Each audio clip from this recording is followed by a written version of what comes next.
1954 যে রূপটা আছে প্রাচীন নিদর্শনের মধ্যে বর্তমান রূপটি একই পার্থক্যটা কিন্তু সময় চর্যাপদ হচ্ছে ধরো 450 খ্রিস্টাব্দে সৃষ্টি কোন খ্রিস্টাব্দে বর্তমানে হচ্ছে 450 থেকে 1000 মধ্যে স্পেসিফিক বলা যাবে না। তো এখন হচ্ছে 2024 তাহলে কি পার্থক্য করছে? ইভেন আমি প্রথমে বলছিলাম যে ভাষাটা পরিবর্তনশীল, আস্তে আস্তে আস্তে আস্তে সেটা কি হবে পরিবর্তন হবে। তাহলে প্রত্যেকটা ভাষার ক্ষেত্রে কালগত এবং স্থানগত স্বাতন্ত্র্য রয়েছে।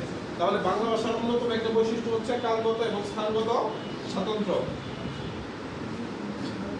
আচ্ছা, এই যে যে কালগত এবং স্থানগত স্বাতন্ত্র্যটা রয়েছে সেটাকে বলা হচ্ছে উপভাষা। সেটাকে কি বলা হয়? ধরো নোয়াখালীর যে আঞ্চলিক ভাষাকে আমি কি বলতে পারবো? উপভাষা। কি বলতে পারবো? ময়মনসিংহের আঞ্চলিক ভাষাকে আমি কি বলতে পারবো? সিলেটের আঞ্চলিক ভাষাকে।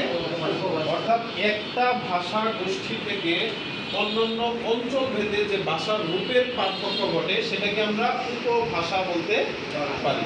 আঞ্চলিক ভাষার অপর নামই উপভাষা।